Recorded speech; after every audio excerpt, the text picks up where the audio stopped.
Next question देखिए, 23 number question है कि दो वर्गों के क्षेत्रफलों का योगफल 157 मीटर स्क्वायर है।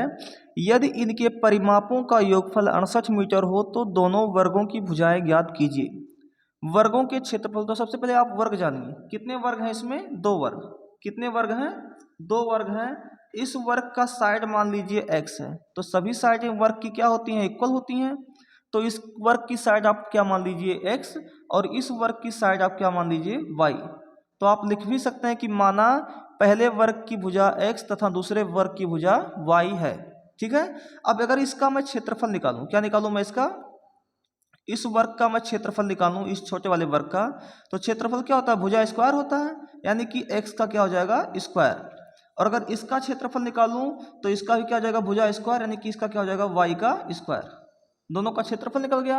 अब अगर मैं परिमाप निकालूं, क्या निकालूं? परिमाप।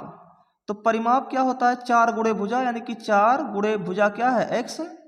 और इसका क्षेत्रफल परिमाप निकालूंगा तो 4 गुणे भुजा, यानी कि 4 गुणे क्या हो जाएगा? y। तो इसका क्षेत्रफल और इसका परिमाप, इसका क्षेत्रफल और इसका परिमाप, दोनों बातें निकल गई। अब आपसे क्या कह रहा है क्वेश्चन? देखिए, कह रहा है कि उनके क्षेत्रफलों का योग, यहां देखिए लिखा हुआ है कि उनके क्षेत्रफलों का योगफल 157 मीटर स्क्वायर है। तो क्षेत्रफल इसके क्या क्या निकले हैं? एक्स स्क्वायर, और इसके क्षेत्रफल क्या निकले हैं? Y square. तो पहला कंडीशन है प्रथम शर्त से, प्रथम शर्त से क्या कह रहा है कि उनके क्षेत्रफलों का योगफल, तो यानी कि एक्स स्क्वायर और वाई स्क्वायर का जो योगफल है वो कितना है? कितना दिया हुआ है? 157 metre square, 157 metre square. Equation number क्या बन गया आपका? ये फर्स्ट बन गया। सेकंड क्या कह रहा है? कह रहा है कि उनके परिमापों का योगफल, इनके परिमापों का योगफल 68 मीटर हो। तो परिमाप इसके कौन कौन से हैं? 4x, द्वितीय शर्त देख लीजिए, द्वितीय शर्त से उनके जो परिमापों का योगफल देखा जाए तो इसका परिमाप क्या क्या है? एक है उसका परिमाप 4x, और दूसरा परिमाप क्या है? 4y। और इनका योगफल कितना दिया हुआ है? इनका योगफल जो है वो कितना है? 68 मीटर। कितना है? 68। तो अगर यहाँ से मैं 4 कॉमन ले लूँ तो आ जाएगा x प्लस वाई, और ये 68, ये 4 जो कॉमन लिए यहाँ नीचे आ जाएगा, तो 17 चौक के 68, यानी x प्लस वाई की जो वैल्यू आएगी वो कितनी आएगी? 17 आएगी। ये इक्वेशन नंबर क्या हो गया आपका? सेकंड हो गया। इक्वेशन क्या हो गया आपका? सेकंड हो गया। ठीक है। अब आपने पढ़ा हुआ है, आप देखिए इस समीकरण को हल करने का क्या करना पड़ेगा? समीकरण नंबर 2 से, समीकरण 2 से x प्लस वाई बराबर क्या होता है? 17 है। तो x बराबर क्या होगा? 17, और प्लस वाई उधर जाएगा, क्या हो जाएगा? Minus Y. इसको इक्वेशन नंबर क्या मान लीजिए आप? थर्ड मान लीजिए। क्लियर हो रहा है? अब आपका x बराबर 17 माइनस 3y समीकरण 2 से निकाले हैं, तो समीकरण 1 में रखने पर, समीकरण 1 में रखने पर, अब समीकरण 1 क्या है? समीकरण 1 क्या है? देखिए लिखा हुआ X square plus Y square बराबर 157। ठीक है। तो यहाँ लिखेंगे आप, क्या देख लेते हैं आगे थोड़ा सा, यहाँ लिखा हुआ एक्स स्क्वायर, और एक्स यहाँ पे क्या लिखेंगे? 17 माइनस वाई। तो 17 माइनस वाई का स्क्वायर प्लस वाई स्क्वायर बराबर 157। तो ए माइनस बी का होल स्क्वायर, तो 17 का स्क्वायर होता है 289, माइनस वाई का square plus Y square minus 2 17 यानी कि 34 वाई, और प्लस वाई स्क्वायर, और ये बराबर किसके होगा? 157 के। क्लियर हो रहा है? अब देखा जाए तो 1 Y square 2 Y square minus में 34 वाई, और प्लस 289, और ये माइनस का एक प्लस का 157 इधर आएगा तो क्या होगा? माइनस 157, ये बराबर में क्या आएगा? 0। तो यानी 2 वाई स्क्वायर माइनस 34 वाई, और 9 में से 7 गया, कितना आया? 2 आया। 8 में से 5 गया, कितना आया? 3 आया। 9 में से 7 गया 2, 8 में से 5 गया 3, 2 में से 1 गया 132 बराबर किसके आएगा? 0 के। क्लियर हो रहा है?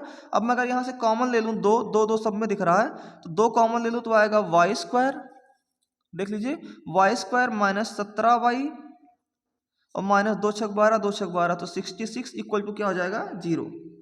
अब सॉरी प्लस में आएगा, क्योंकि प्लस वैल्यू ज़्यादा है तो प्लस में आएगा। ठीक है।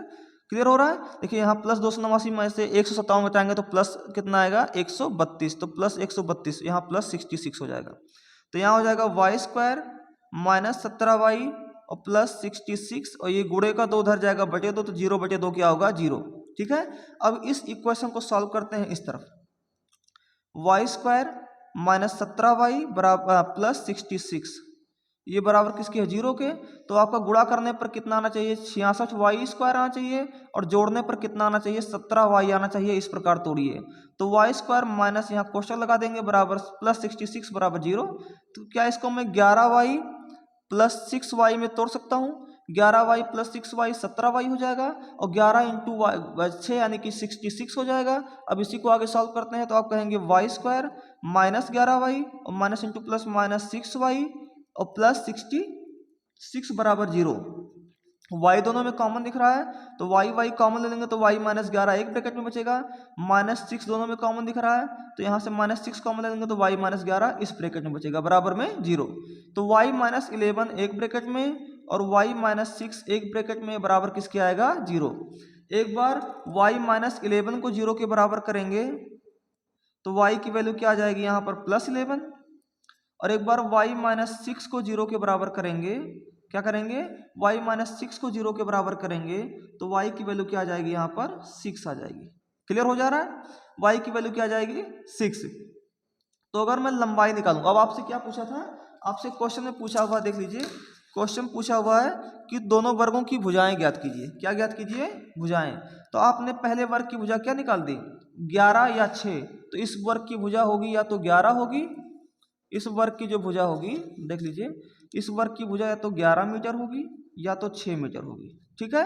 अब आइए x की वैल्यू निकालते हैं, तो किसी भी इक्वेशन में उठा करके रख दीजिए वैल्यू, तो यहाँ से x का मिल जाएगा, यहाँ 3 में रख दीजिए, तो y इक्वल टू 11 एंड 6 समीकरण 3 में रखने पर, 3 में रखने पर 3 में रखिएगा तो समीकरण क्या है, x बराबर 17 माइनस वाई, एक बार 11 रख दीजिए तो x बराबर 17 माइनस 11 यानी कितना आ जाएगा, 6, तो x की वैल्यू कितनी आ जाएगी, 6 आ जाएगी।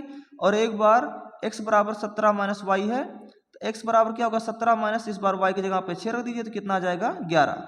तो x की वैल्यू, जब x की वैल्यू, y की वैल्यू आप 11 लेंगे, कितना लेंगे, 11, तो x कितना आएगा, 6 आएगा।